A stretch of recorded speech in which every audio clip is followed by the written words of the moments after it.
তোমরা যারা Naruto anime দেখেছো তারা হয়তো হিরোজেন সাটোরুকে নিশ্চয়ই চিনো। Most of the people hate him for his work for Naruto, কিন্তু তুমি যদি আজকে ভিডিওটা দেখো তাহলে তোমার হিরোজেন সাটোরু নিয়ে পুরো চিন্তাটাই পাল্টে যাবে। এই জন্য কয়েকটা আমি পয়েন্ট বলবো, সেগুলো হলো তুমি যদি ভালো করে খেয়াল করে দেখো তাহলে নারুটোর হচ্ছে থাকা খাওয়ার খরচ কিন্তু হচ্ছে হিরোজেন দিত। এবার আমি সেটাকে বুঝাই বলছি।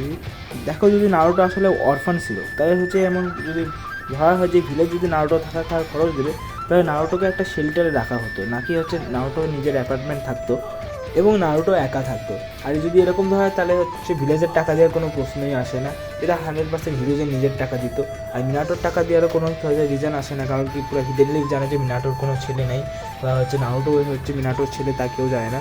তাহলে এই টাকাটা কোথা থেকে আসবে? তাহলে 100% এটার গ্যারান্টি দেওয়া যায় যে এটা নিজে হিরোজেনের টাকা আসবে, এবং এটা হচ্ছে খুব সম্ভব সহজেও ধরা যেতে পারে। কারণ কি এমন না যে হিরোজেনের হচ্ছে টাকা খরচ করার বহুত জায়গা ছিল, শুধুমাত্র কোনো আমাদের পিছনে টাকাটা খরচ হতো আর নিজের থাকা খাওয়া, আর সেটা হচ্ছে যেহেতু ভিলেজ নিজেই দায়িত্ব বহন করতো। তাহলে এই টাকাটা আসলে হিরোজেনের টাকা।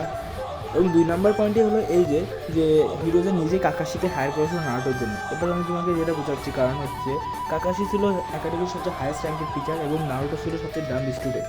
তাহলে ডাম্ব স্টুডেন্টের জন্য সবচেয়ে হায়েস্ট র্যাঙ্কের টিচার অ্যাপয়েন্ট করার কোনো মানেই দাঁড়ায় না। এটা সম্পূর্ণ হচ্ছে হিরোজেন নিজের ইচ্ছাই করেছিল নারুটোকে ট্রেনিং নেওয়ার জন্য।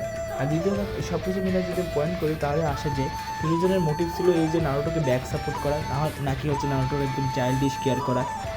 আর যদি বলি চাইল্ডিশ কেয়ার করার জন্য যদি ওরকম কেয়ার করতো তাহলে মানুষের সন্দেহ হতো নারুটোর আইডেন্টিটি নিয়ে। আর যদি একদিন ধরা পড়ে যেত যে নারুটো আসলে মিনাটোর ছেলে, তাহলে নারুটোর কোনো ক্ষতি হয়ে যেতে পারতো।